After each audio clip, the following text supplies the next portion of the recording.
আমার কলিজার টুকরা ময়মনসিংহের ভাইয়েরা, এই চিন্তাটা নামাজে যখন দাঁড়াই, এই চিন্তাটা মাথায় রাখা যাবে? যাবে? যখন দাঁড়াবো ভাববো হতে পারে this could be my last and final সালাত, হতে পারে এটাই আমার জীবনের শেষ নামাজ, ঠিক কিনা বলেন? তাইলে অন্তরে খুশু আসবে। অনেকে বলে হুজুর নামাজে দাঁড়াই মনে থাকে না, কয় রাকাত পড়ছি ভুলে যাই, কি পড়ছি ভুলে যাই, দিন দুনিয়ার কথা খেয়াল আসে, সারা দিন যেটা মনে করতে পারি না নামাজে দাঁড়াইলে ওটা মনে পড়ে। এরকম আছে না নাই? আমাদের ঢাকায় হয় এটা, আপনাদের ময়মনসিংহে এটা হয় না? না আপনাদেরও হয়? নামাজের মধ্যে সব কথা মনে পড়ে। এজন্য মনে করতে হবে এটাই হতে পারে আমার জীবনের শেষ নামাজ। খুশু, খুশু মানে হৃদয় এবং অঙ্গ প্রত্যঙ্গের স্থিরতা। এক সাহাবী নামাজ পড়ছেন আবার দাড়ি নাড়তেছেন, নামাজ পড়তেছেন এরকম চুলকাচ্ছেন। এই দৃশ্য দেখে বিশ্বনবী বললেন, ইন খাশাআত কলবুহু লা খাশাআত জাওয়ারিহু। তার অন্তরে যদি খুশু থাকতো, ওই খুশুর প্রভাব তার হাতে পায়েও দেখা যেত। এই সাহাবীর অন্তরে খুশু নাই, ফলে তার হাত নড়ে, পা নড়ে, দাড়ি সোজা করে, টুপি সোজা করে। এরকম মুসল্লি আমাদের মসজিদগুলোর ভেতরেও আছে না নাই? নামাজ পড়ে, দাড়ি নাড়ে, জামা ঠিক করে না। নামাজে যখন দাঁড়াবো খুশু খুদুর সাথে দাঁড়াবো, কারণ আল খাশিঈনা ওয়াল খাশিআত, বিনীত বিনীত বান্দীদেরকে আল্লাহ পছন্দ করে। আবার আল্লাহ বললেন, আমার বান্দীদের মধ্যে ওলামারা আমারে বেশি ভয় পায়, তাদের হৃদয়ে খুশু বেশি। কার কথা? ইন্নামা ইয়াখশাল্লাহ মিন ইবাদিহিল উলামা। আল্লাহর বান্দাদের মধ্য থেকে আলেমরা আল্লাহরে বেশি ভয় পায়। যারা জ্ঞানী, যার হৃদয়ে কোরআন সুন্নাহর জ্ঞান আছে, তারা আল্লাহকে বেশি ভয় পায়। এজন্য আল্লাহর ভয় আমাদের হৃদয়ে থাকার দরকার আছে না নাই? যাদের হৃদয়ে আল্লাহর ভয় আছে তাদেরকে পছন্দ করে কে? যাদের হৃদয়ে আছে আল্লাহর ভয়, তারা কবু পথে ভুলে যায় না। আল্লাহর প্রেম ছাড়া এই দুনিয়ায় কারো কাছে কোনো কিছু চায় না। রাতের আধারে যারা সেজদাতে রয়, দু চোখের শ্রুতে নদী যেন বয়।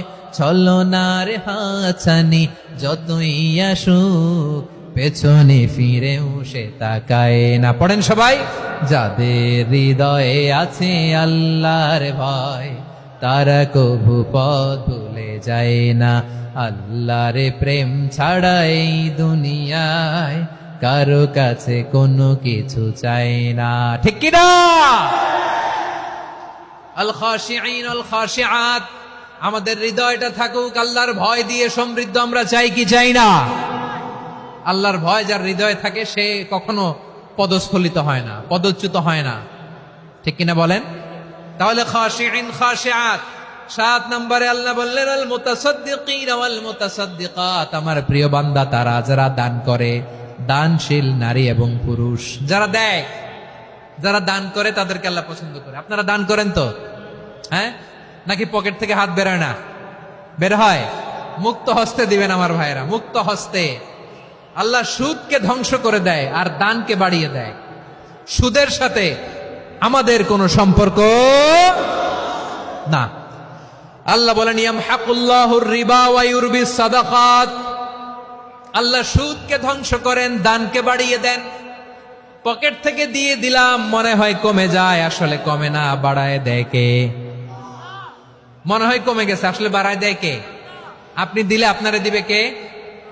আল্লাহ দিবে। আপনার কাছে মনে হয়েছে কমে গেছে, আসলে কমে নাই। আল্লাহ বলেন, দানের দৃষ্টান্ত কেমন তোমরা জানো নাকি?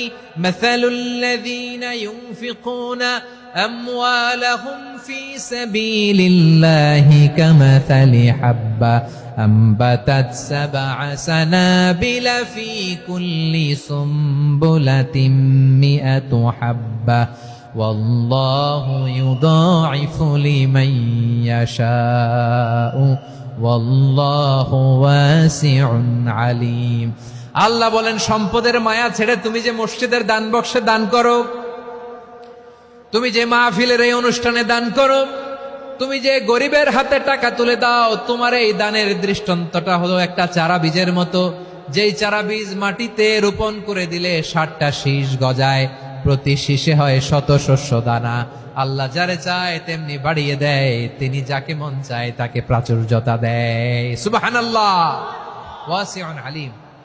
আপনি যে দান করেন এটার দৃষ্টান্ত চারা বীজের মতো, রোপণ করে দিলে এক বীজ থেকে 60টা শীষ গজায়। আমার ভাইয়েরা, বীজ রোপণ করলে শীষ বলেন না ময়মনসিংহ, এটারে কি বলে? শীষ। 7টা শীষ, প্রতি শীষে থাকে 100 শস্য দানা, 100 করে শস্য দানা, 700টা। তাহলে দিলে বাড়ায় দেয় কে? আল্লাহ বলে, এই বনি আদম আনফিক উনফিক আলাই, তুমি দাও আমি তোমারে দেব। এখন আপনি না দিলে আল্লাহ আপনারে দিবে? এবার বুঝে থাকলে বলেন তো, আল্লাহর কাছ থেকে পাওয়ার প্রথম শর্ত কি? আমাকে দিতে হবে, ঠিক কিনা?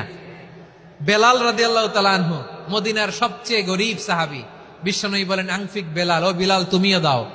আপনারা কি জানেন বেলাল রাদিয়াল্লাহু তাআলা আনহুর সম্পদ কত ছিল?